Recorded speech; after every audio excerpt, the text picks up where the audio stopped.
40 derajat. Jadi kita ingin memisahkan sebuah komponen A dan B dengan komposisi 50 mol A dan 50 mol B pada temperatur 140 derajat. Nah, ini tuh dipisahkan dengan cara distilasi kontinu bertahap. Produk atas berupa uap jenuh. Nah, di sini kita perhatikan teman-teman di soal uap jenuh. Produk atas berupa uap jenuh. Bahwasanya kalau misal uap jenuh, pasti kita akan membutuhkan namanya kondensor parsial. Nah, kalau misal yang produk atas itu berupa cair jenuh, berarti dia itu berupa kondensornya itu menggunakan kondensor total. Nah, nanti ini akan berpengaruh pada ini nih, pada soal I. Nanti kita bahas. Kemudian komposisinya itu produk A pada komposisi pada produk atas untuk mol pada senyawa A atau komponen A itu adalah 90% dan produk bawahnya berupa cairan jenuh dengan komposisinya 10% mol A. Nah, untuk komposisi senyawa B itu kebalikannya dari komponen A. Jadi kalau misal produk atasnya senyawa A itu 90, berarti komponen B-nya itu 10%. Di sini juga kita ketahui bahwasanya produk pada komposisi bawah itu ada cairan, ya kan? Karena ini sudah jelas ya teman-teman. Kemudian untuk distilasi tersebut dioperasikan pada perbandingan reflux L per D, yaitu 3,5. L per D itu adalah lebar dengan dimensi teman-teman, L per D, yaitu nggak biasa lagi. Sebenarnya teman, saya nggak biasa juga ini kayak gini nih.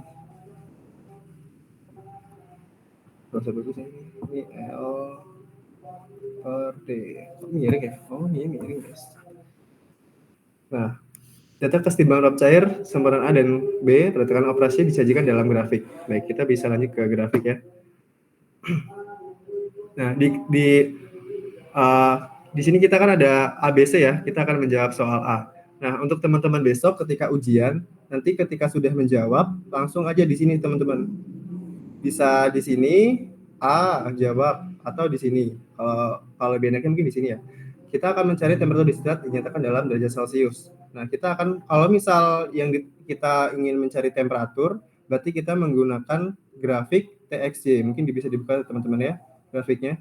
Nah, kalau misal kita mau mencari temperatur, kita menggunakan grafik TXY. Nah, di sini berapa?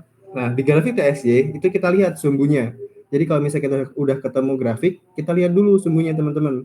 Kira-kira sumbu Y-nya itu apa, sumbu X-nya itu apa. Nah, di sini sumbu X-nya itu fraksi dan sumbu Y-nya itu temperatur. Nah, dari sini kita bisa mengetahui temperatur distilatnya seperti apa karena kita sudah mengetahui komposisi pada fraksi distilat itu berapa. Nah, fraksi distilat itu adalah 90. Kalau misalnya didesimalkan menjadi 0,9. Nah, karena yang ditanya, karena top distilatnya itu adalah uap jenuh, ya kan? Nih, top distilatnya adalah uap jenuh. Ini kelihatan kan ya? Mouse-nya ya? Karena top distilatnya adalah uap jenuh, sehingga kita akan menarik garis sampai ke dew line. Oh ya, sebelumnya di sini adalah ya baik kita perkenalan dulu ya. Di sini ada grafik TXY, ada grafik TXY. Oh, masih miring ya? Ada grafik TXY. Untuk sumbu Y-nya itu adalah T, temperatur, dan sumbu X-nya itu adalah fraksi. Dan di sini ada dua garis. Yang pertama itu adalah garis dew line. Aduh, tulisannya jelek banget ya. Dan ini adalah garis bubble line. Di mana titik pertengahannya itu adalah titik persetimbangan. Nah, untuk yang mengarah ke kanan itu adalah fase uap, dan yang fase yang setelah bubble line itu adalah fase cair. Nah, karena di sini yang kita ditanya adalah fase uap jenuh ya, yang diketahui uap jenuh yang komposisi fraksinya 90, maka kita akan menarik garis dari 0,9 ke titik line sampai mencapai titik kesetimbangan. Aduh, garisnya jelek banget lagi. Di sini kita belajar bareng ya teman-teman. Di sini tidak ada yang lebih pintar ataupun lebih tahu, tapi di sini kita belajar bersama-sama. Aduh, gue nggak bisa gambar lagi kayaknya tidak. Gimana sih gambar lurus itu? Alah, bodoh lah. Pokoknya gini aja lah ya. Ini dan ke sini kan udah tahu karena kebetulan itu adalah 0,9 jadi ada garisnya.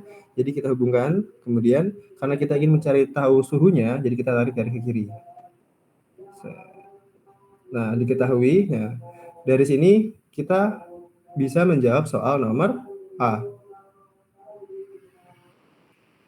Nah, dinyatakan dalam derajat Celcius. Nah, besok diperhatikan ya teman-teman ya satuannya ya. Ini derajat Celcius apa bukan? Kalau Kelvin nanti kan harus konversi dulu kan ke Celcius atau nanti ditanya Kelvin begitu. Nanti soalnya bakal variatif tuh dibikin sama Bu Reni. Jadi kalian harus teliti ya teman-teman. Nah, jawabannya adalah 100 apa sih? Gak bisa gambar ini. Oh, gue gak sabar ya. 110. Ini pun juga 110. Nah, bagaimana kalau yang diketahui adalah fraksi cair? Nah, misal nanti di sini di soal, misal produk atas berupa cair jenuh yang komposisinya 90%. Nah, kalau misal begitu soalnya, maka kita menjawabnya, maka kita menarik garisnya tidak sampai ke dew line. Tidak sampai ke dew line, tapi hanya ke bubble line. Tarik sampai bubble line, terus untuk kita mencari tahu suhunya, sama halnya, kita tarik ke kiri. Sampai, nah kira-kira di sini nih. Ya kan? Nanti kalian tarik garis, diusahakan presisi ya teman-teman. Nah, ini saya dapat tuh sekitar 105. Nah, nanti kita dapat kalau misalnya ditanya cair jenuh, suhunya berarti 105. Begitu. Terus B atau yang B, soal yang B itu tahap kesetimbangan ya teman-teman. Tahap kesetimbangan mungkin nanti kita lanjut kita di grafik berikutnya. Kita selesai dulu di grafik ini ya. Mungkin kita lanjut ke soal C dulu teman-teman. Soal C adalah fraksi cair dalam umpan atau Ki. Nah, di mana kita di sini itu adalah mencari fraksi cair. Fraksi cair dalam umpan itu kira-kira fraksinya apa sih? Angkanya berapa? Nah, untuk mencari itu kita harus tahu dulu yang diketahui untuk mencari fraksi cair dalam umpan itu apa sih? Nah, untuk kita mencari tahu fraksi cair dalam umpan, kita harus mencari tahu dulu mol komponen komposisi yang masuk. Komposisi umpan yang masuk terlebih dahulu. Itu berapa? Nah, komposisi umpan yang masuk itu adalah 50%. 50%. 50% mol A dan mol B. Nah, kalau misalnya diketahui 70%, nanti kalian juga akan sama halnya, tinggal 0,7. Jadi nanti kalau misalnya 0,70% berarti 0,7 fit masuknya di sini. Nah, tapi jarang ya 0,7 karena biasanya yang divariasiin itu yang produknya, bukan campuran senyawa yang masuk. Nah, kita tahu di sini ada 50% dan suhunya 140, ya kan? Jadi kita bisa menentukan si umpan masuk. Nah, si umpan masuk ini kita simbolkan dengan koefisien ZF. Nah, karena 0,5 di sini, nah dan suhu 140 itu di sini, kita hubungkan garis. Aduh, set dari ampun, buset dah itu ya. Terus kita hubungkan juga garis antara sumbu Y dan sumbu X. Kita singgungkan. Aduh, ini kayaknya harus belajar garis dulu deh gue sebelum belajarin kalian. Nah sudah dapat nih suhu kesetimbangan antara senyawa A dan senyawa B. Karena senyawa A dan senyawa B itu ada 50% dan suhunya temperatur 140, sehingga didapatkan titik kesetimbangan antara senyawa A dan senyawa B ada di titik ini. Nah, untuk mencari fraksi, kita menggunakan rumus Ki sama dengan YA min ZF per YA min XA. Untuk YA-nya itu adalah uap, dan XA-nya itu adalah cair. Nah, kita kan udah mengetahui ZF ya teman-teman. Kita kan sudah mengetahui si ZF. Kita tinggal nyari si YA sama XA. Nah, bagaimana sih cara mencari YA dan XA? Nah, di sini kan kita ada garis dulen dan garis bubble. Nah, udah tahu nih kita dulen dan bubble kan. Jadi untuk mencari fraksi uap dan cairnya, tinggal kita tarik garis ke kanan nih. Nah, kita tarik garis ke kanan untuk mencari titik YA atau uap. Dan untuk mencari cair, kita tarik dari garis titik tadi itu. Nah, ini kita hiraukan ya. Nah, kalau sudah ketemu titiknya udah. Nah, kita garis ya. Nah, ini adalah sisi XA. Nah, untuk mencari fraksi, berarti kita tarik ke bawah. Kita tarik ke bawah. Aduh. Kayak gak jalan di Lampung nih kayaknya. Nah, ini juga nih tarik ke bawah. Aduh, seberapa nih ya? Nah, pokoknya garisnya lurus ya, jangan sampai seperti ini ya. Kalau kalian garisnya seperti ini, udah lagi pasti nilainya di bawah KKM tuh nanti kan. Nah, kira-kira kalian dapatnya berapa nih di garis due line? Ada yang udah dapat perhitungannya? Kisaran 0,64 nggak Bang? 0,64. Yakin 0,64 di sini kalian dapatnya? Jauh ya? Coba saya 0,4 ada yang dapat lagi berapa?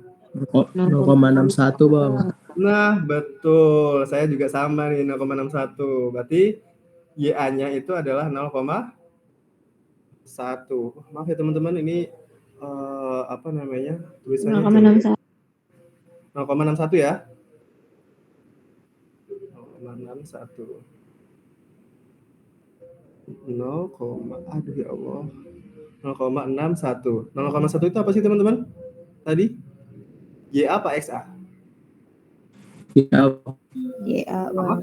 YA, oke, YA. Nah, berarti tinggal nyari XA-nya. XA-nya tadi di sini. Kira-kira berapa di sini? Kalian dapatnya berapa? 0,44. 0,44 apa 0,43? 0,44. 0,44. Oke. 0,44. Ini harus sama ya, kalau misal ada yang beda. Nah, ini dipertanyakan nih, kalian harus narik garisnya gimana? Pakai saya nariknya nih. Mencong-mencong nih kan. Nah, setelah mendapatkan garis XA, YA, dan ZF, kita baru bisa masukin ke persamaan untuk mencari nilai Q. YA-nya itu 0,61, ZF-nya 0,5, ZF-nya 0,5, YA-nya 0,61, 0,43.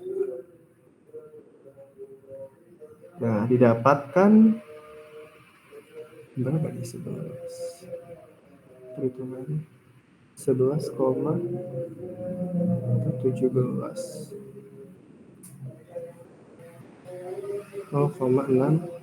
Nah, kalian dapatnya berapa, guys? Saya dapatnya 0,63. Apakah ada yang sama atau sama dengan saya salah ya? 0,64 Bang. 0,64. Salah berarti. 0,64. Nah, saya mendapatkan. Nah, jadi kita bisa menjawab nih soal nomor 3 atau yang C, yaitu jawabannya 0,64. Nah, jadi kalian untuk yang nomor C itu 0,64. Nah, jadi yang C itu kita ulang ya, yang C itu mencari nilai YA dan XA dengan cara menarik dari menentukan titik setimbangan umpan masuk 0,5 dan 140. Kemudian kalian hubungkan dengan kalian garis mengarah ke sumbu due line dan bubble line. Nah, kalian tarik ke bawah karena mencari fraksi. Terus kalian masukin substitusikan, baru dapat Q-nya berapa. Nah, itu cara menentukan yang C. Kemudian kita akan mencari perhitungan yang B ya teman-teman, yaitu jumlah kesetimbangan tahap minimum. Nah, untuk mencari jumlah tahap kesetimbangan yang minimum itu, kita menggunakan grafik yang XY. Yaitu, nah di grafik XY. Kenapa XY? Karena sumbu X dan Y-nya itu adalah fraksi mol cair dan mol uap. Ini mol cair dan mol uap. X-nya, Y-nya. Nah, kemarin kata Bu Reni kan kalau nggak perlu. Bentar. Jadi di sini bagaimana cara kita menentukan tahap minimum? Itu yang pertama kita melihat top produknya. Nah, kita lihat soal lagi ya. Top produk kita itu adalah komposisinya 90% mol A. Nah, untuk menentukan tahap minimum, kita harus menentukan selalu dari atas, teman-teman. Tidak ada dari bawah. Jadi kita harus menentukan komposisi pada mol A, yaitu pada 90,9. Dari atas ya, teman-teman. Nah, 0,9. Nah, dari sini, dari 0, sampai 1, itu adalah menandakan kemurnian ataupun fraksi. Kemurnian ya? Ya, kemurnian dari tingkat pemisahan pada senyawa yang ingin kita pisahkan. Jadi semakin ke kanan itu komponennya itu semakin murni, teman-teman. Jadi pengotornya ataupun impuritisnya itu semakin rendah. Nah, karena didapat 0,9, jadi kita bisa tarik dari 0,9, kita ketahui di soal 0,9 ya fraksinya atau 90, itu sampai ke garis diagonal. Jangan sampai ke garis kesetimbangan ya teman-teman, tapi ke garis diagonal. Ini sangat diwanti-wanti nih, kemarin ada banyak nih yang sampai nariknya ke garis kesetimbangan, bukan ke garis diagonal. Jadi segala bentuk fraksi itu nariknya sampai ke garis diagonal.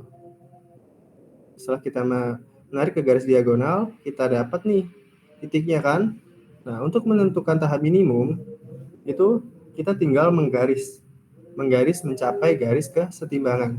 Jadi kita garis, set, terus kita bawah, garis bawah pun. Nah, setelah mencapai garis kesetimbangan, baru kita tarik ke bawah ke arah ke garis diagonal lagi. Aduh, gambarnya lagi jelek lagi.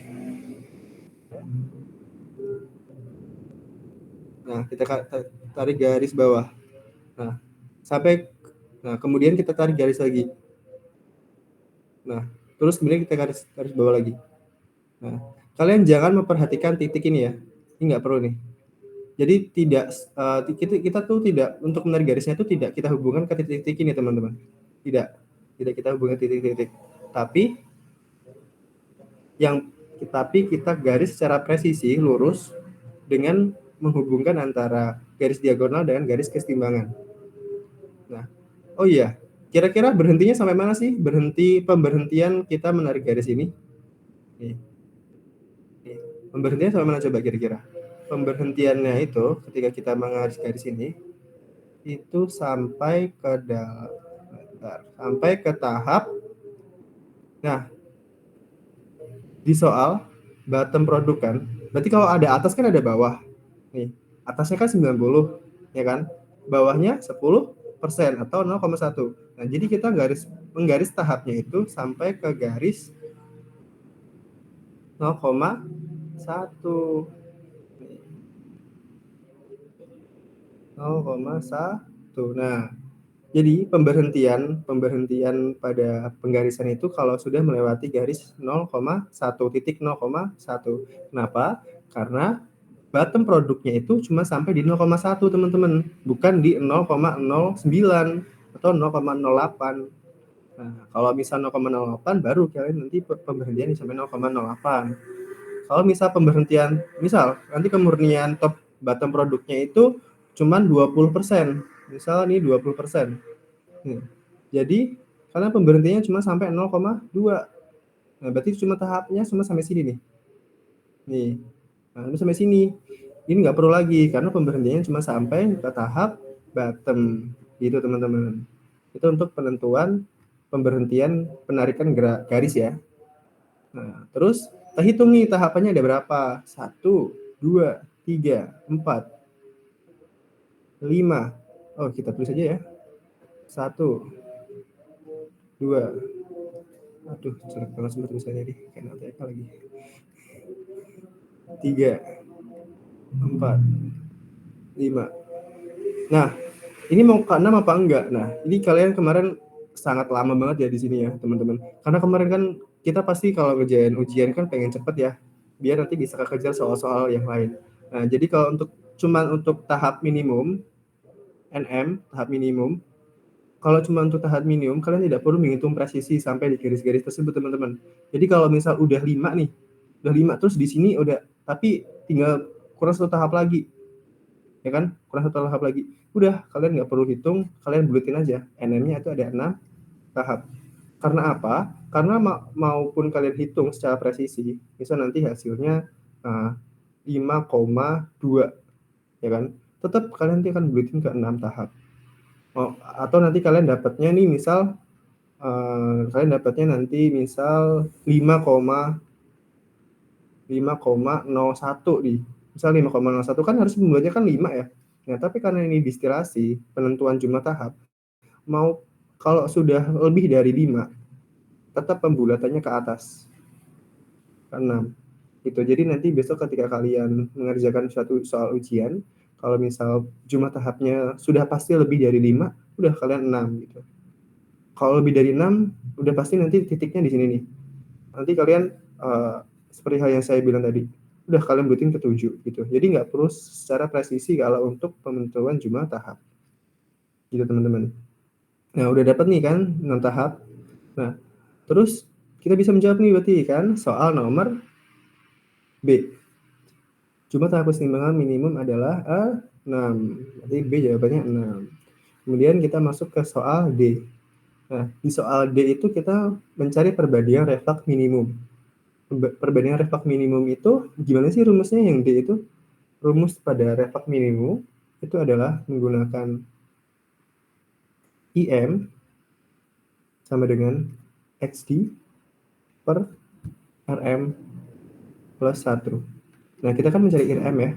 Jadi kan RM sama dengan XD per IM ya, min 1. Ini ya berarti ya, kita mencari RM ya.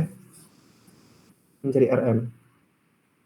Nah, gimana sih cara kita mencari IM? Kan yang ditanyakan IM ya. Kita kan data XD udah ada. Kita kan data XD-nya udah ada nih. XD-nya kan udah ada. Berapa XD-nya? XD itu adalah fraksi distilat. Fraksi distilat. Berapa sih fraksi distilatnya? Berapa? Ada yang tahu nggak fraksi distilat kita berapa? 0,9 itu Bang. Oke, berarti fraksi distilat kita 0,9 kan? Berarti kita udah tahu nih fraksi distilatnya berapa. Kita tinggal nyari IM. Bagaimana sih cara kita mencari IM? Oke, untuk mencari IM, berarti kan kita membutuhkan, untuk mencari IM, itu kita membutuhkan keyline. Nah, cara mencari keyline itu adalah menggunakan key yang kita dapat tadi. Nah, ini mungkin akan dijelaskan oleh Bang Kamal ya teman-teman, karena Bang Kamal yang jago banget nih kita menjelaskan tentang keyline. Nah, ya, Bang Kamal jelasin Bang. Anjir, gitu coba.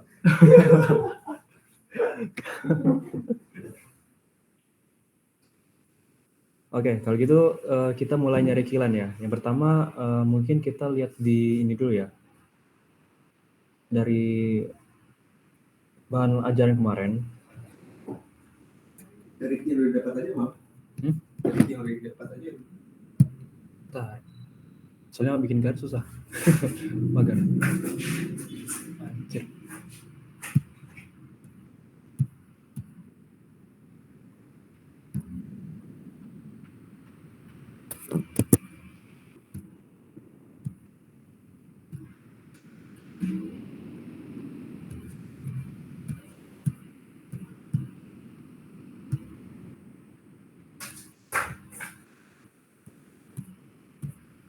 Bentar ya, maaf. Istiqlal.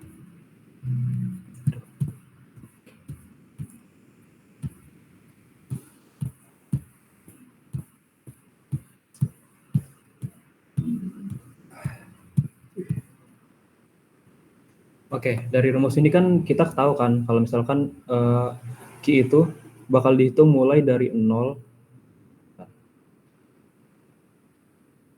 0 itu ke paling kiri sini, lalu 1 yang paling atas ini. sedangkan kita di hasil kita tadi kita dapat nilai Q itu 0,64. Nah, sedangkan kalau 0,464 berarti kan ada di minimal ini kan di antara 0 dan 1. Nah, dan untuk mencari 0,64 itu juga susah. Soalnya kalau misalkan ini ya, kalian dapat 0,5, mudahnya itu tinggal bagi 2 aja. Ini apalah ini tengah-tengah lah ya. Nah, tapi karena kita nggak bisa, jadi kita perlu bantuan rumus ini. Yaitu rumus yang ini nih. Aduh, jeleknya.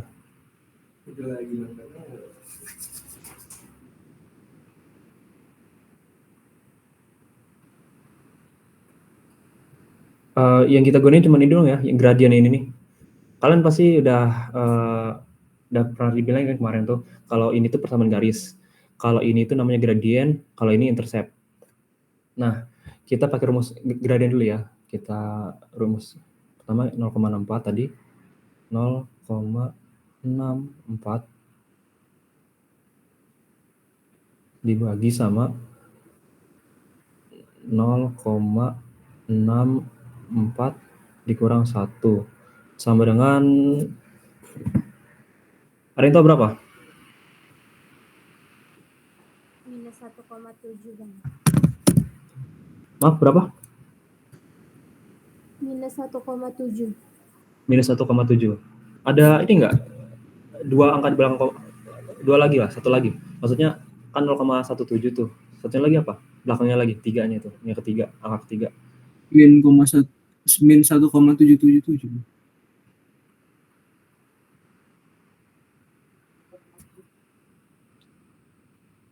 Minus 0,17. Apa lagi? Berapa lagi tadi? 7 ya? 0,177. Min 1,777. Oh, 7. Udah 7 aja ya. Udah di luar. Ya, anggaplah seginilah. Nah, cara makainya pertama, kita ini dulu ya. Kalian tahu kan, persamaan garis itu dimulai kayak gini nih. Bentar. Anggaplah ini koordinat itu ya. Yang ini Y. Bang, maaf. Ya. Itu hasilnya itu minus 1,77, Bang. Bukan 0, tapi minus 1,77. Hah? Masa sih? Bentar.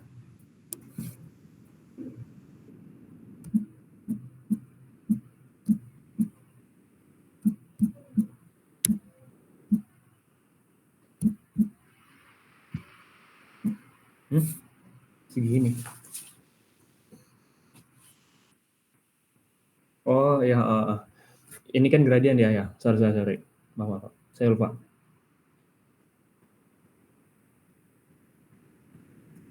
Makasih ya. Udah ingetin. Minus 1,77. Oke. Kita udah dapat nih, minus 1,77. Ini gradien. Nah, sebelum itu saya mau ini ya, kasih tahu dulu kalian tentang gradien. Yang pertama, kalau minus, gradien itu pasti dia ngarahnya kayak gini nih, selalu kayak gini nih. Dari daerah bawah kanan ke daerah atas kiri. Nah, tapi berbalik kan, kalau misalkan dia hasilnya minus, hasilnya plus. Hasil plus pasti nanti bakal seperti ini. Dari bawah kiri ke atas kanan. Nah, terus cara makanya gimana? Pertama kalian gini aja nih. Mungkin untuk gradien nggak terlalu saya detailin soalnya kayak kelas kemarin tuh pada kurang ngerti. Jadi lebih baik gini aja deh. Jadi pertama kalian kan dapat nih gradiennya minus 177. Nah, jadi kalian langsung pakai aja di garis ini. Nanti tinggal bikin pertama garis ke atas di sini nih kayak sini. Bikin ke atas sepanjang 1,77.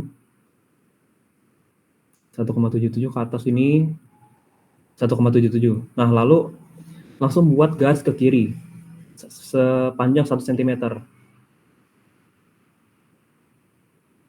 Nah, Nah, nanti kalau udah dapat kayak gini, kalian tinggal tarik garis saja dari titik ini, titik sini, ke titik yang ini nih. Aduh, tapi jangan kayak saya ya, ini nggak lurus. Mungkin kita coba di ini ya, biar gampang.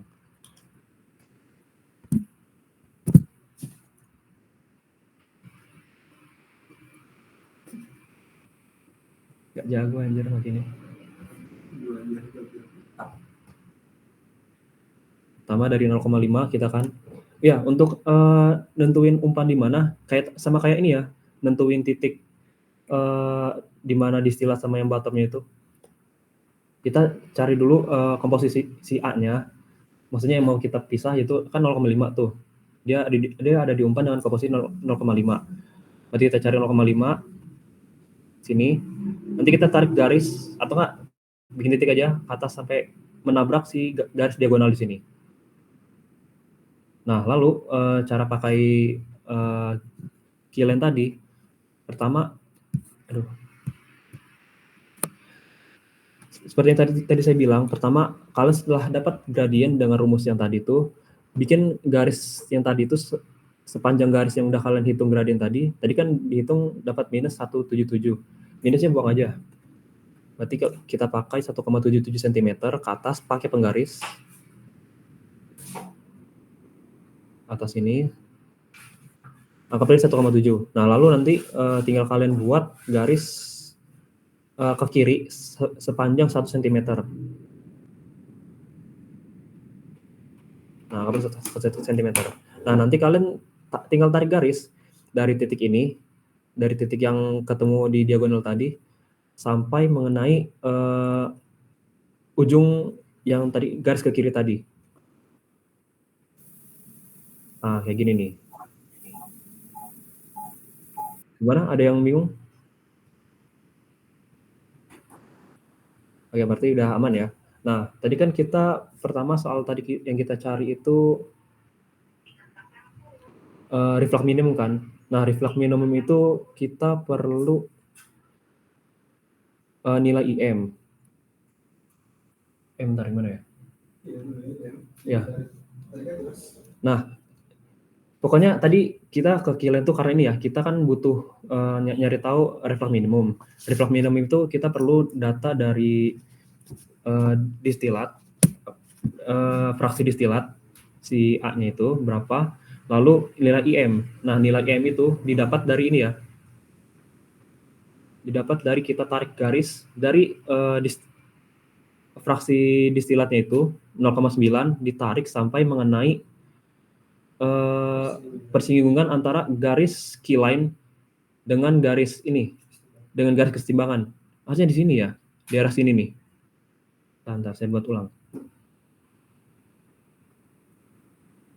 Aduh, yalah.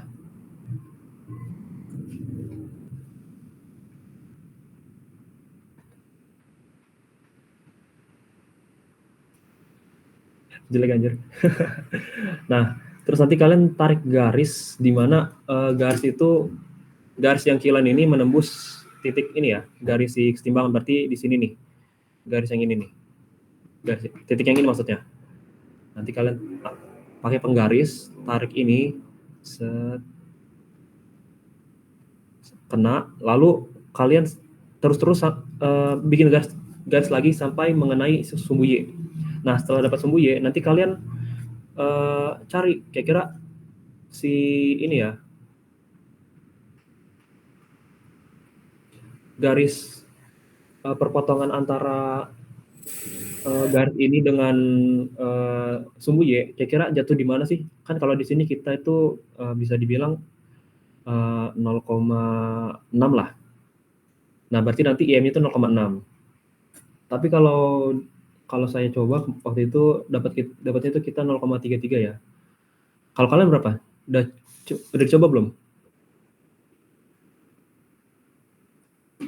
Mungkin coba dari kalian dulu deh. Kira-kira ada yang nyoba nggak?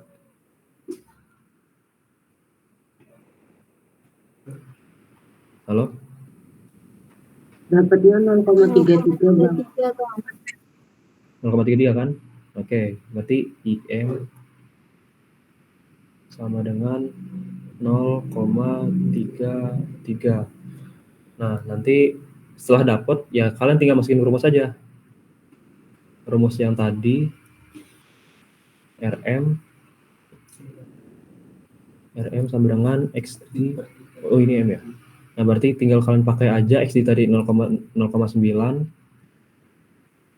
dibagi M tadi 0,33 dikurang 1. Dapatnya berapa?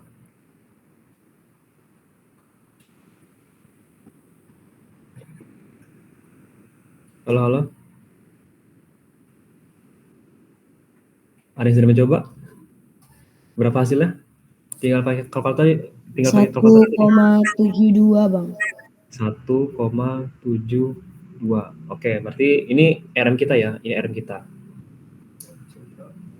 Nah. Jangan.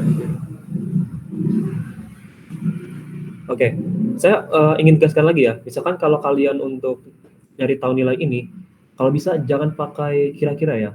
Kalian harus pakai ya hitung presisinya untuk detailnya seperti kayak kemarin tuh. Rumusnya gini aja berarti ya. Caranya itu tinggal kalau nggak salah 0,3 yang gitu. Di sini 0,3 sebagai itu selisih dari 0,4 0,3 berarti 0,1. Kalau ini total. Ini total panjang T. Total ini total panjang ya, total P. Total panjang saya singkat TP aja. TP dikurang sama dikurang maksudnya panjang dari ini ke sini. Dari titik ketemunya ke titik sumbu Y ke titik yang 0,3 ini. Gitu aja biar gampang. Anggap. Nah, berarti kita anggaplah kalau dari sini B ya, dari sini B. Kalau dari sini A nih. Berarti di sini A. Nah, itu rumusnya ya untuk ngitung presisinya. Nah, lalu setelah kalian dapat nilai X-nya ini, nanti kalian ditambahin sama 0,33 ya. Nah, kenapa 0,33? Soalnya ini, kita kan masukin nilai A ini. Sebenarnya bisa aja kalau kalian masuk B, tapi kan karena kita tahu panjang B, kita nggak tahu panjang ini, berarti tandanya kita tinggal ini kan, tinggal 0,4 dikurang sama ini, biar dapat daerah sini berapa sih. Nah, tapi kalau ini saya pakai A aja ya, biar gampang. Jadi nanti A itu, panjang A ini panjangnya ya, panjang dari ini berapa, setelah dapat nanti berarti tinggal karena panjang A ini kita dapat, tinggal kita tambahin aja ke 0,3 gitu aja ya, jangan sampai kebalik. Ada pertanyaan?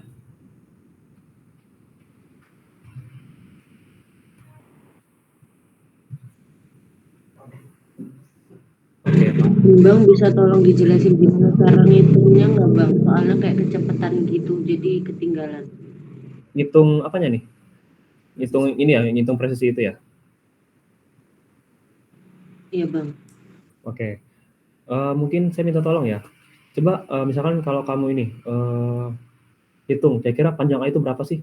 Panjang dari titik 0,3 ke titik yang jatuhnya di sini nih. Pakai penggaris ya? 0,5 Bang. 0,5. 0,5. Kalau untuk total panjang dari 0,3 ke 0,4 berapa? 1,6 Bang. 1,6 sama dengan ini X. Ini untuk yang bawah sini ya, selisih dari jarak yang kita mau. Maksudnya yang kita apa ya? Yang kita sebagai acuan lah. Kan acuan kita kan garis ini kan, garis sumbu Y. Nah, sumbu Y itu dia setiap langkah itu naik 0,1, berarti kita masukin 0,1. Nah, nanti kalian cari ini berarti 0,1 0,005 dibagi 1,6. Berapa hasilnya coba? 0,03an. X sama dengan 0,33. Nah, sama kan kayak tadi kan? Bisa juga 0,33 kok. Berarti benar nih ya perhitungan kita. Nah, setelah 0,33 nah, tadi ya udah kita masukin aja ke rumus yang ini, nyari reflux minimum dengan cara ini ya, dengan rumus ini. mungkin dia ada di PPT halaman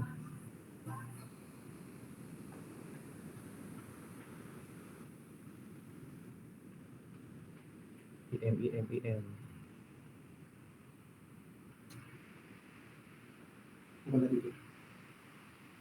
Belum tadi.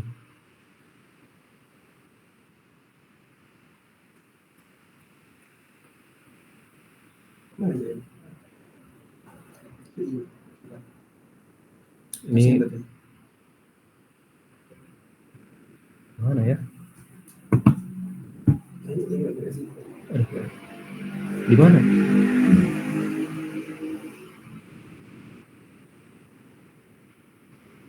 Bentar, saya lupa ada di mana. Tapi ada kok di PPT waktu itu.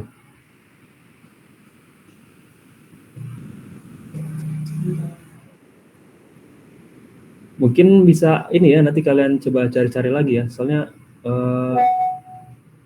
saya lupa ada di mana. Tapi ada, ini nih rumus ini nih. Ada di PPT. Aduh, jam. Aduh, sorry. Ada di halaman 35 ya. Ini rumus ini nih, rumus IM. Oke, mungkin kita lanjut ke soal berikutnya ya. Soal berikutnya itu kan A, B, C, D, E sekarang. Emang tadi udah kan? N teoritis. Oh ya beda. Oke, sekarang kita yang ke E ya. Oke, mungkin dalam biar kalian nggak bingung, saya akan ngasih tahu ya kira-kira nama-nama tahap itu apa aja. Pertama itu ada tahap minimum, ada ini kayaknya nih.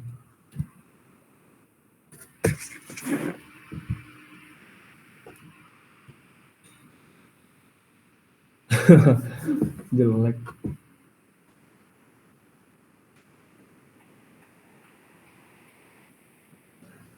Pertama tuh ada tahap minimum.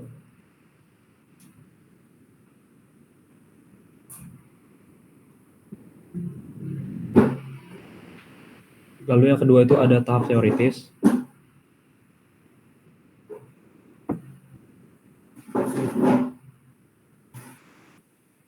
Lalu yang ketiga itu ada tahap aktual.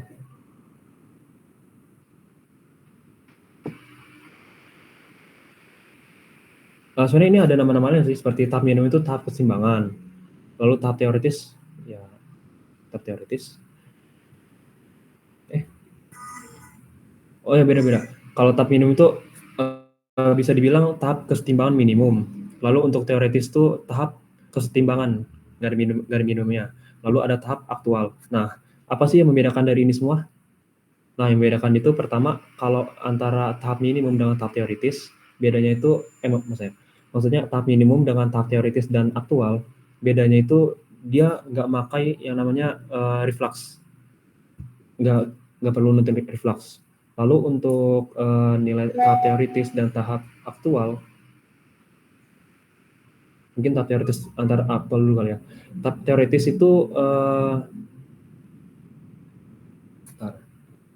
udah lupa. Oh ya, tahap teoritis dengan tahap aktual tuh bedanya dia nggak pakai ini aja, total pakai nilai efisiennya. Jadi tahap teoritis itu sedapatnya aja, sedangkan kalau tahap aktual nanti hasil dari teoritis dibagi sama efisien. Nanti ini kita bahas di G ya, di soal G. Nah, lalu kita lanjut ke ini ya, yang E ya. Oke, sekarang yang E itu kita nentuin jumlah tahap teoritis. Nah, pertama caranya itu kita, mungkin ini saya hapus ya untuk yang di sini, tahap minimum di sini.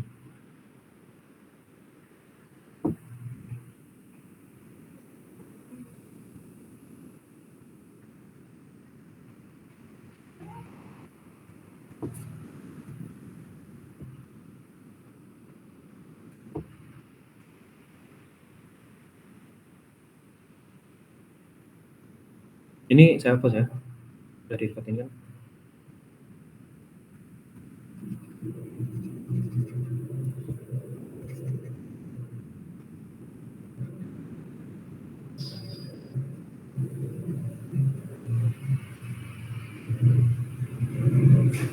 Oke, untuk nentuin tahap minimum, tahap teoritis, awalnya sama.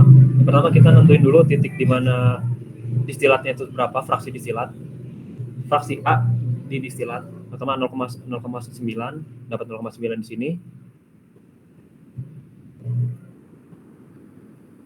Lalu nentuin bottom fraksi A di bottom, yaitu 0,1, berarti di sini. Nah, pertama-tama untuk awalan itu kita buat garis ini aversi atas. Pertama itu kita pakai ini dulu, rumus yang ini ya.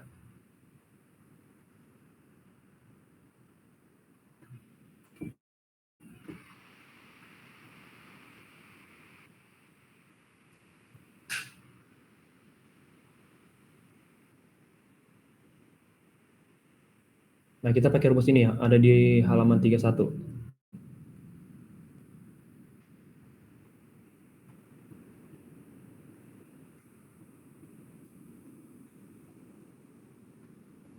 Bentar.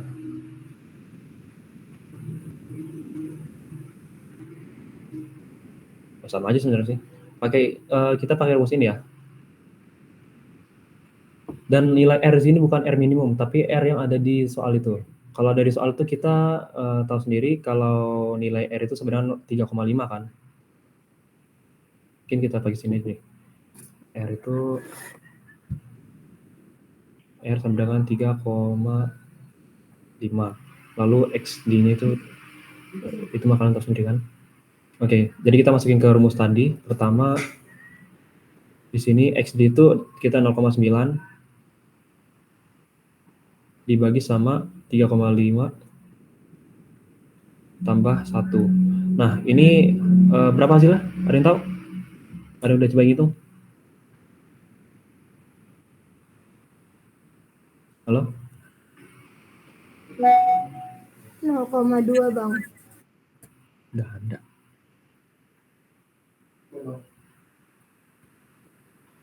0,2 kan? 0,2. Oke. Jadi kita balik lagi ke tadi, 0,2 kita cari 0,2 di mana? Nah, ini tuh 0,2 ya nilainya, 0,2. Nah, jadi kita tarik garis dari sini, titik ini ke titik yang udah kita tentuin tadi. Kurang lebih seperti ini. Nah, mungkin ini rada jelek ya. Tapi nanti kalau kalian pakai penggaris harus benar-benar ngepas ya. Jadi kalian metode pakai penggaris itu harus benar. Soalnya saya dulu pernah beda dikit aja itu nggak diterima waktu itu. Jadi kurang berapa nilai saya waktu itu. Jadi perlu kalian hati-hati. Nah, lalu setelah kalian bikin ini, kita pakai lagi tadi, garis keyline tadi. Kita udah tahu kan, kita tuh kalau nyari keyline itu pertama, tadi kita udah dapat gradien dari keyline itu 1,7. 1,77. Berarti kita tarik ke atas dari sini 1,77 cm. Nah, lalu ke kiri 1 cm. 1 cm. Nah, kita tarik garis dari sini ke sini. Aduh, anggaplah kenal lah ya. Nah, nanti kan titik ini ada titik perpotongan antara keyline dengan garis operasi atas. Nah, itu kita manfaatkan sebagai untuk membuat garis operasi bawah. Nah, garis operasi bawah kita mulai ambil titik itu dari sini nih, dari bottomnya sampai mengenai titik ini ya, perpotongan antara keyline dengan operasi atas ini sini. Kita tarik atas ini.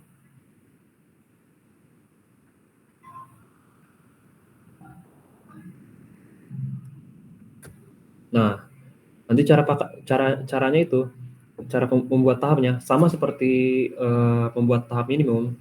Namun bedanya di sini kalau tahap minimum tadi kan kita saat mengenai garis titik setimbangan ya. Misalnya ini saya coba 1. Nah, nanti saat turun itu kita nggak jatuh di diagonal itu, tapi ke garis operasional atasnya itu. Jatuh sini set. Nah, nanti dilanjut terus berikutnya. Pokoknya jangan miring ya. Dan itu kalian harus bikin horizontal dan vertikal. Nggak boleh kayak miring-miring. Dan kalian juga nggak harus ini kok nyambungin dari garis titik ini ke titik ini nih, nggak usah. Ini saya coba lagi ya. Kalau miring-miring di sini jangan ikutin ya, soalnya ini saya nggak pakai penggaris. Dan ini saya juga pertama kali pakai mouse seperti gini. Nggak tahu namanya apa, lupa. Lalu bikin garis lagi ini tadi sama. Nah, dan di sini nih kalian udah beda lagi. Kan di sini kan kalau kalian tarik garis ini lagi ya, ke kiri lagi. Di sini nih bakal ada 2 garis nih, ada garis operasi atas sama operasi bawah. Nah, kalau udah masuk sini, berarti kalian tarik garis ke bawahnya itu jangan ke operasi atas lagi, tapi ke operasi bawah. Dikarenakan operasi atas sudah lewat, jadi kita pakai operasi garis bawah sini, set. Nah, lanjut lagi ke bawah tadi.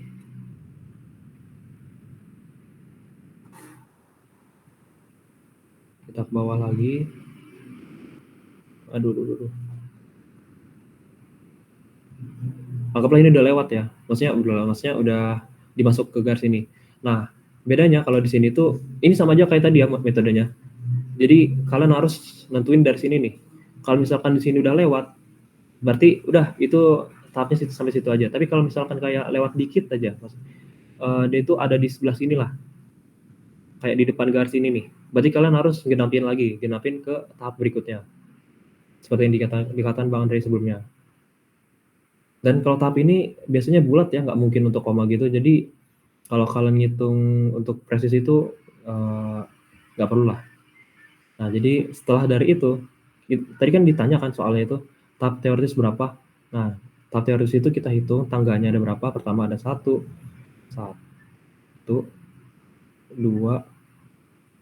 3, 4, 5, 6, 7, 8, 9. Nah, kalau kalian berapa dapatnya? Tapi ini 9 udah benar sih. Beruntung ini kita benar. Berapa kalian?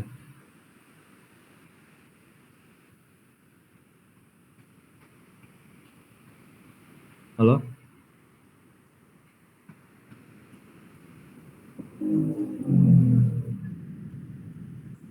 Oke, berarti gitu. Yang penting gitu aja ya.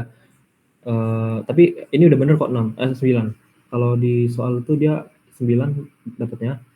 Oke, jadi kita udah dapat ya tahap teoritis itu 9. Atau nilai dari E. E itu 9. Lalu lanjut ke ini. Lokasi umpan masuk F.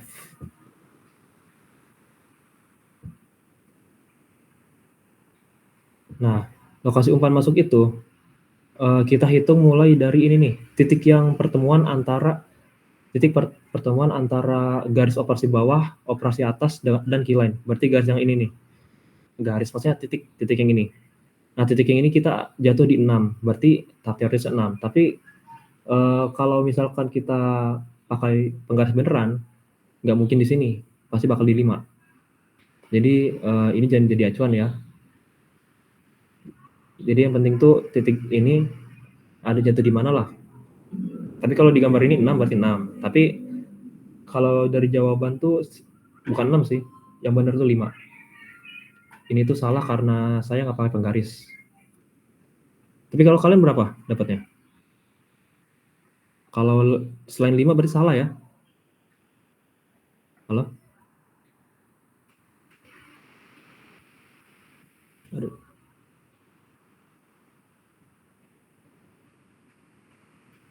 Kita dapat 5. Habis F, A, E, F, G. G, tahap nyata. Nah, tahap nyata tetap aktual ya. Nah, tahap nyata itu berarti kita tinggalin aja 9 dibagi sama efisiensi yang ada di soal tersebut. Efisiensinya itu 0,80% atau bisa juga disebut tuh 0,8. Dapatnya itu Bentar. 9 bagi 0,8. 11,25. 11,25. Oh ya, seperti yang saya sudah katakan sebelumnya ya. Kalau tahap itu nggak mungkin apa ya? Bilangan desimal. Pasti dia bakal bilangan bulat. Berarti ini dibaletkan harus ke atas berarti 12 tahap. 12 tahap. Oke, kita lanjut ke ini. Habis G A, B, C, D, E, F, G, G udah. Temperatur uap yang masuk ke kondensor parsial. Oke. Nah, perlu kalian tahu ya. Tadi kan kita udah tahu tuh kalau misalkan kan kita kan yang produk yang kita maksudnya distilasi kita itu produk atas berupa uap jenuh. Uap jenuh berarti jenis dari distilasi ini adalah jenis distilasi parsial ya. Mungkin saya kasih tahu perbedaan dengan total dan parsial ya. Pertama, kalau total itu dia nanti setelah ini kan kondensor ya, kondensor. Lalu di sini ada tempat kolom sementara. Nanti di sini ada reflux. Di sini ada distilat. Nah, distilat ini karena dia semuanya total jadi cair, berarti ini total. Lalu kalau parsial, dia tuh kayak gini nih. Dia distilasi, kolom distilasi.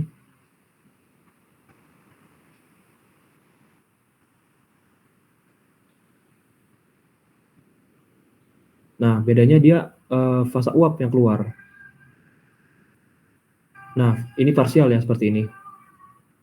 Atau enggak, ada kayak gini juga nih. Jadi dia ada yang sebagian distilat, maksudnya cair. Jadi dia keluarnya ada yang cair dan ada yang uap. Itu parsial. Nah, kalau parsial berarti cara menghitung kolomnya itu kita mulai dari kolom ini. Berarti bisa dibilang kayak gini nih.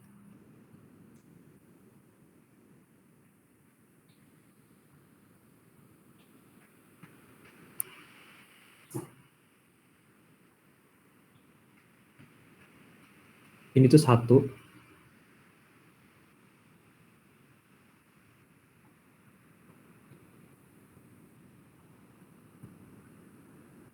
Satu, 2, 3, 4, 5, 6, 7. Lalu ada kondensor. Ini berarti ini 8. Kalau kondensor selalu ini ya, dihitung juga 8. Soalnya dia bakal ada 2 fasa yang keluar. Pertama ada yang fasa uap dan fasa cair yang dibuangnya itu. Nah, kita udah tahu kan kalau tahap kondensor itu berada di tahap pertama. Berarti bisa dibilang kalau di sini itu ini tuh kondensor, ini kondensor, sedangkan ini bagian kolomnya. Nah, sedangkan yang ditanya itu kan ini kan berapa sih temperatur yang masuk ke kondensor parsial. Nah, berarti kondensor parsial uap, berarti yang ini yang uapnya ya. Kalau yang uap berarti nanti kalian ini kan tahap masuknya kolom ke kondensor itu mulai dari sini nih, daerah sini, titik yang ini, dan dia ditanyakan uap. Nah, berarti kalian cari yang di sumbu ini, uap ini berapa? Kalian cari, tarik garis lah, tarik garis. Nah, dicari ini tuh berapa sih? Kalau nggak salah ini tuh dapatnya 0,82 nggak sih? 0,82 lah. Anggaplah 0,82 ya. 0,82. Nah, nanti dari ini kalian cari pakai ini nih. Pakai grafik TXY. Kalian cari 0,82 ada di mana? Ini 0,82 ya, anggaplah. Oke, saya hapus dulu biar gampang.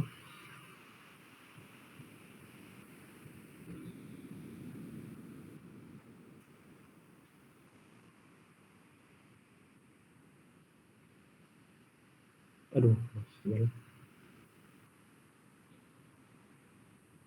oke. Berarti kita tarik garis dari 0,82 ke titik uapnya itu. uap itu kan ada di duline kan, berarti kita tarik titik dari 0,2 ke uap, berarti ke duline itu kita tarik ke atas, berarti ya anggaplah di sini ya. Nah berarti suhu yang masuk kondensor itu sebesar 120 derajat Celcius.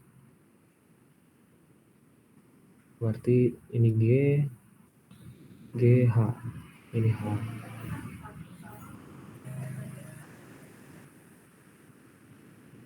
H-nya itu 120 derajat Celcius, HI.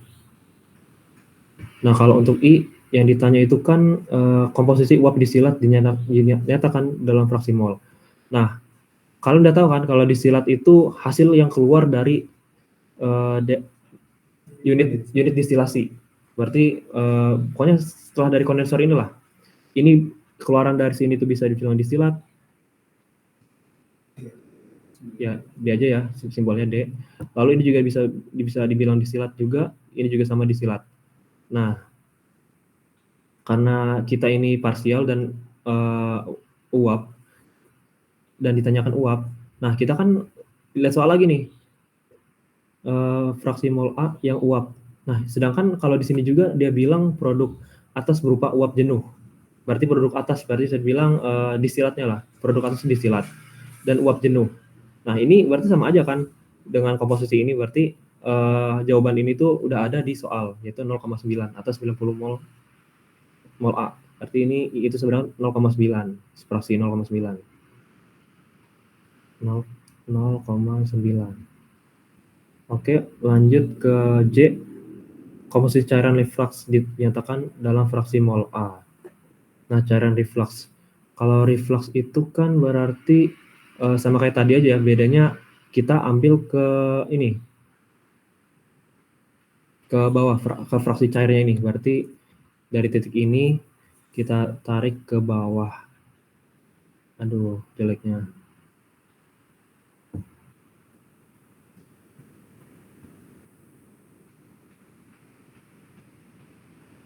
Nah, berarti kita dapat 0,8 kurang lah. Nanti untuk ngitung presisinya kalian pakai rumus yang tadi ya. Jangan asal kira-kira, soalnya itu bakal berpengaruh ke hasil nilai kalian sendiri. Berarti anggaplah, tapi kalau dari soal itu ada yang begini.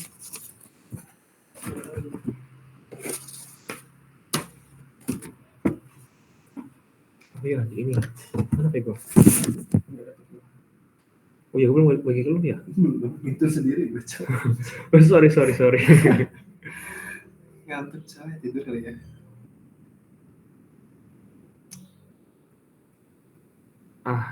Iklan segala. Tapi ini kan nyala kan suaranya? Nyala. Oh iya, aman lah.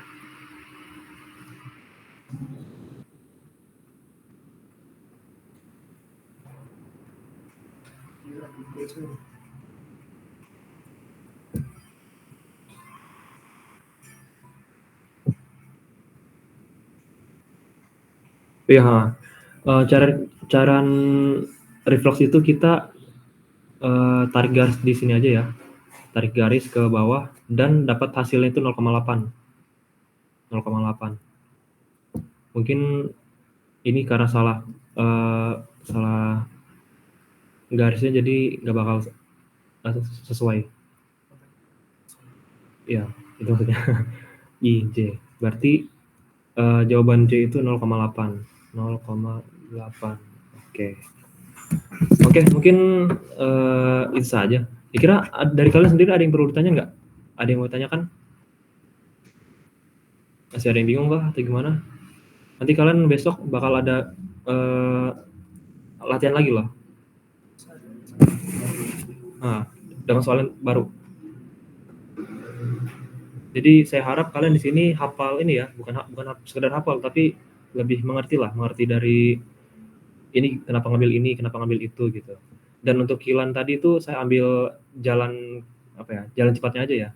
Mungkin kalau kalian pengen pelajari lagi kenapa bisa begitu, bisa kalian pelajari lagi tentang gradient itu gimana sih.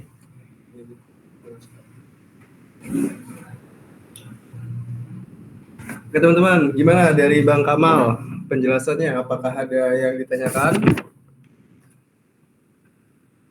Oh, ini masih berada di sini kan ya? Ini kalau nggak berada di sini, halo, ada yang masih perhatiin tutornya? Masih Bang. Ngantuk ya? Ngantuk nih kayaknya nih. Habis buka puasa kalian ya? Pada ngantuk ya? Udah kangen aja dah. Oke, kan Kilen, kayaknya di Kilen ini paling susah ya, kayaknya ya. Karena ada gradient-gradient ini ya. Mana sih tadi Kilen? Mana? Yang ketiga. Oh ya. Ini, mana? Enggak. Dapat perhitungannya tadi mana? Oh, udah hapus tadi. Udah dihapus ya. Oke teman-teman, jadi kan kalau Kilen itu nggak perlu ribet ya teman-teman. Kalian nggak perlu sampai menghitung gradient-gradient, itu hanya basicnya aja.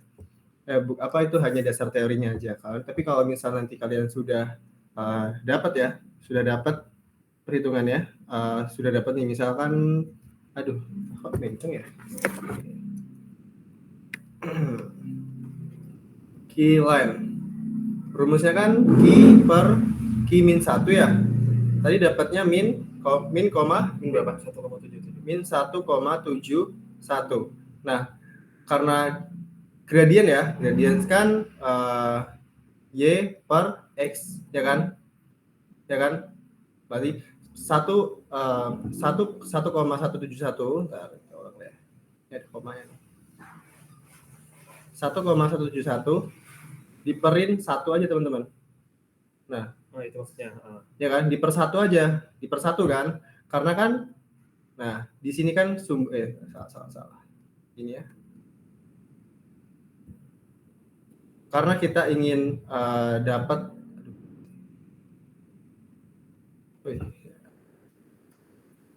karena kita kan ingin dapat garis ya, kan? Nah, karena kita ingin Y-nya itu Y-nya itu positif, jadi kita tinggal ubah aja. Min-nya diubah jadi di bawah, min-nya berubah jadi di bawah, plusnya jadi ada di atas. Nah, gini aja. Jadi nanti ketika kalian udah dapat nih Kilen-nya tadi, kalian tinggal diper 1 aja, per 1. Karena kalian ingin 1,71-nya itu menjadi Y, otomatis dia nggak bisa X kan, karena X itu ada di sisi minus, ya kan? Y-nya itu ada di sisi positif, ya kan? Nah, dari dasar ini kalian untuk besok kalian tidak perlu ribet aja ketika sudah Kilen. Kilen itu udah pasti di per 1, karena kita ingin 1,71-nya itu di sumbu Y, jadi diubah aja simbolnya. Nah, kira-kira dari penjelasan A sampai J ada yang ditanyakan teman-teman? Untuk Kilen gitu aja teman-teman ya. Jadi kalian nggak perlu ribet untuk penarikannya. Oh, ada yang perlu ditanyakan nggak? Oke, langsung aja. Sebutin nama, terus apa? Tadi yang di bagian cara membuat garis operasi bawah itu masih kurang ngelihat tadi, Bang. Garis operasi bawah. Oke. Garis operasi bawah ini ya. Aduh, Bang Kamal gimana ini? Oke, garis operasi bawah. Garis operasi bawah itu dibuat setelah mendapatkan nilai I, ya kan? Nilai I tadi itu kan untuk menghitung nilai I mana, Bang? Nilai I di mana? I itu kalau mau I. Nilai I mana? Nilai I. Ada. Udah dihapus kayaknya. Udah dihapus ya. Jadi untuk menggaris garis operasi bawah, kita harus mendapatkan dulu garis operasi atas dan garis keyline, ya kan? Kita kan tadi udah dapat garis keyline-nya nih. Siapa tadi yang nanya namanya, Bang? Siapa nanya tadi, Dek? Dino, Bang. Dino kan kita kan untuk menggaris garis operasi bawah, kita membutuhkan garis operasi atas dan garis keyline. Nah, terlebih dahulu kan kita garis keyline kan. Keyline kan tadi dapat 1,75. Ya kan? Garis 1,75 sampai min sama min 1, ya kan? Kiri min 1 garis disinggungkan. Kemudian kita menghitung nilai I, ya kan? Nilai I untuk menggaris operasi atas. Nilai I tadi kan sepertinya rumusnya XD, ya kan? RM plus 1. Ini nggak sih? Oh, kalau ini mah IR, lupa gua. Nah, gini, ya kan? Sepertinya gini ya, kalau saya Iya, tidak itu lupa. untuk nyari Nah, ini nyari I kan. Setelah kalian mendapat nilai I, misal I-nya kan di sini berapa sih? 0,2 kalau nggak salah. ya, 0,2. Nah, kalau I-nya 0,2, Dino tinggal ini aja Dino. Kan untuk menghubungkan garis operasi atas dengan titik distilat, kita singgungkan dengan garis Q-line. Enggak, kalau I langsung tarik aja Dino. Dia kan dapat 0,2 kan? Kita dapat 0,2. Jadi nanti 0,2, ini 0,2 gimana sih? 0,2 ini, ya kan? Langsung kamu tarik garis lurus ke titik distilat. Nah, setelah mendapatkan garis operasi atas nih, ya kan Dino, baru kita menarik garis operasi bawah dengan cara titik bottom produk ini kita hubungkan dengan persinggungan antara garis operasi bawah dan garis T-line. Gitu Dino. Ini kayaknya dihapus aja lah ya. Ini sebenarnya udah pada paham nih yang gambar ini nih. Operasi bawah nih kan. Nah, ini kan garis T-line. Mana sih? Maaf ya teman-teman, gaptek juga ini kayaknya kita nih ya. Ya kan, set. Mana garis T-line. Set. Nah, aduh, coba nanti di sana ya. Biar enak lagi nih. Biar paham lagi.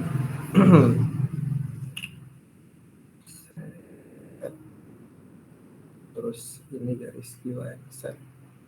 Aduh. ke sini aja sih, sini nih. Ini gue tuh nggak fasih coy gambar ini coy. Ke dari sini nih. Nah, nggak bisa. Maju lagi ya. Gimana sih? Dari Sini aja ya. Sini nih, aja sini. deh. Nah, ini nih. Nah, garis operasi bawahnya bisa di sini nih, Gino. Garis operasinya bawah di sini, ya kan? Ini titik bottom produknya kita pindah ke sini nih, biar lebih dekat. Nah, kalau sudah, perlu kita hubungkan antara kita tarik garis, terus kita tarik di persinggungan antara garis operasi atas dan garis Q-line-nya. Nah, itu didapatkanlah garis operasi bawah. Itu Dino untuk penggaris-garis operasi bawah. Masih bingung nggak kira-kira? Enggak bang, udah paham. Makasih bang. Paham ya? Oke.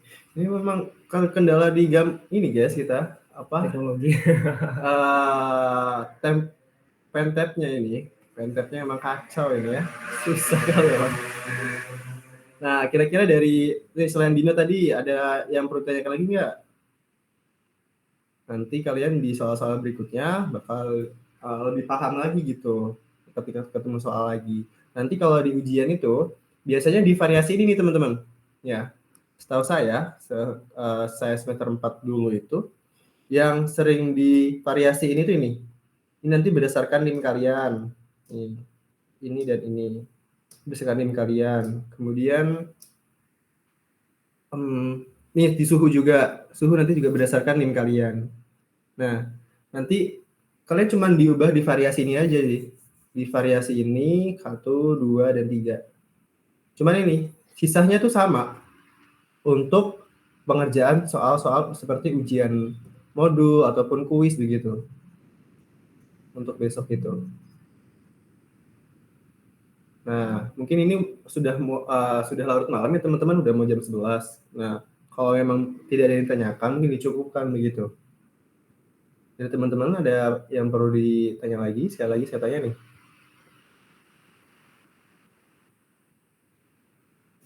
Cukup bang. Cukup. Ketua kelas gimana ketua kelas? Halo, mana ketua kelas ini? Iya bang. Halo. Oke, ini Irfan ketua kelas benar, Irfan RB ya? Iya bang, benar bang. RA mana ketua kelas RA Irfan? Ketua kelas RA. Ya, jadi ketua kelasnya libur nih. Oke, nanti tolong sampaikan ke ketua kelas RA dan ketua kelas RC ya. Kalau misal di minggu ini kalian kalian nanti akan diberikan soal. Nah, nanti kalau misal dari Bu Reni sudah menjelaskan, nanti tolong disampaikan ke kami, biar nanti kami juga akan menuturkan soal tersebut begitu. Dan untuk ujian modul itu nanti itu di antara sebelum tanggal 22. Jadi nanti kalian persiapan aja nih. Pokoknya di 2 minggu ini kalian persiapan untuk ujian modul gitu. Maksudnya di antara ini nggak sih? Di antara 15 sama 22? Iya, 22. Ya kan antara ini kan? Jadi sebelum 22 kan? Pokoknya di antara 2 minggu ini kan ujian modul. Jadi kalian minggu ini nanti akan selesaikan materinya. Mungkin itu teman-teman yang bisa kami sharing, bisa kami belajar bareng bersama. Kalau misal dari kami, sekali lagi ya teman-teman, ada yang perlu dipertanyakan lagi? Cukup?